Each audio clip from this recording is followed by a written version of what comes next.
আপনাদের সকলকে নমস্কার জানাই। আজ আপনাদের যে বিষয়ে আলোচনা করব সেটা হচ্ছে বাস্তু। দেখবেন বহু মানুষের বাড়িতে আছে, ইনকাম করছেন কিন্তু পয়সা কড়ি থাকছে না। বাড়িতে সবসময় অশান্তি লেগেই থাকছে, কারোর সঙ্গে কারো মিল নেই। পারিপার্শ্বিক লোক হিংসা করছে, আত্মীয় স্বজনরা হিংসা করছে।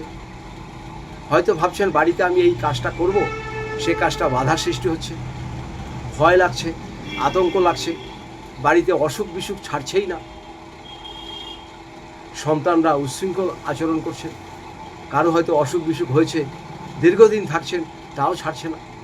বহু ডাক্তার দেখাচ্ছেন, অর্থ খরচ করছেন, কিছুতেই কিছু হচ্ছে না। বিভিন্ন জায়গায় যাচ্ছেন বাস্তুর জন্য, কেউ বলছে যজ্ঞ করুন, কেউ বলছে বাড়ির চার কোণে চারটে এই করে দিন। আপনি যাই করেন না কেন, বাস্তু যদি আপনার খারাপ থাকে, ভালো করা সম্ভবপর নয়।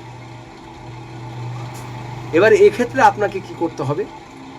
ছোট ছোট কিছু রেমেডি আপনাকে করতে হবে। এই রেমেডিগুলো যখন আপনি করবেন, হয়তো দেখা গেলো রেমেডি আপনি করতে আরম্ভ করলেন, দেখলেন 6 মাস আপনি ভালো আছেন। তারপর হয়তো আপনার একটু কড়া ঢিল হয়ে গেছে, দেখবেন আপনার আবার ঠিক একই রকম আস্তে আস্তে চলতে আরম্ভ করেছে। ছেলেমেয়েরা উচ্ছৃঙ্খল হবে, ছেলে মেয়েদের বিয়ে দেবেন, সেখানে শান্তি পাবেন না। বাড়িতে অর্থ আসবে, সে অর্থ টিকবে না, চারিদিকে ধার দেনায় জর্জরিত হয়ে যাবেন। বাড়ির ভিতরে যেমন কেমন একটা পরিবেশটা যেন একটা মনে হবে অন্ধকার অন্ধকার পরিবেশ, মন যেন বাড়ির মধ্যে কারো টিকছেই না। হয়তো চারদিক থেকে টাকা পয়সা আসছেন, কিন্তু টাকা পয়সা থাকছেই না। আজকে বাড়িতে ফ্রিজ খারাপ হয়ে যাচ্ছে, কালকে ফ্যান খারাপ হয়ে যাচ্ছে। ছেলে মেয়েদের বিয়ে দিয়েছেন, তারা অশান্তিতে আছে। ওই বাড়ির মধ্যে আপনি যা করবেন সেটাই যেন অসুবিধার সম্মুখীন আপনাদের হতে হচ্ছে। কারো আয় উন্নতি একদমই হচ্ছে না, এটা কিন্তু বাস্তুর লক্ষণ।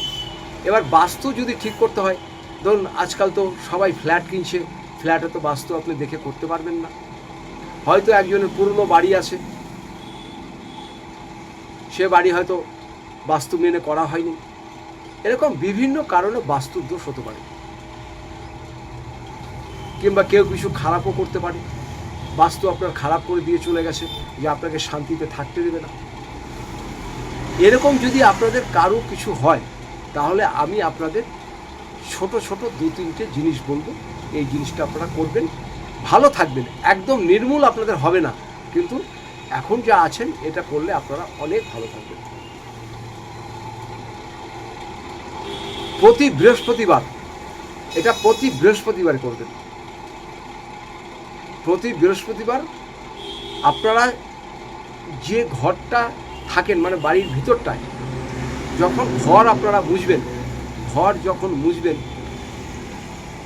সেই ঘর মোছার জলের ভিতরে আপনারা খানিকটা মধু দেবেন।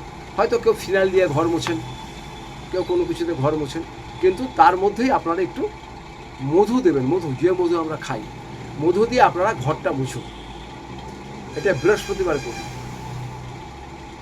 প্রতি বৃহস্পতিবারে মধু দিয়ে আপনারা ঘরটা মুছুন। মোছার পরে যে ঘরটা পরিষ্কার করার পরে যে বালতিতে নোংরা জলটা থাকবে, সেই জলটা আপনি বাড়ি থেকে অনেকটা দূরে যেয়ে ফেলে আসুন। একটু দূরে যেয়ে জলটা ফেলে আসুন। এইটা একটা কাজ করুন। আর একটা কাজ করবেন, যেটা প্রতি শনিবার দিনকে আপনারা কী কাজ করবেন? শনিবার দিনকে যখন ঘর মুছবেন, ওই ঘর মোছার জলে খানিকটা কালো তিল দিয়ে দেবেন। খানিকটা 1 মুঠ কালো তিল দিয়ে দেবেন। তো ঘরটাকে ভালো করে মুছবেন, সুন্দর করে সব ঘর মুছবেন।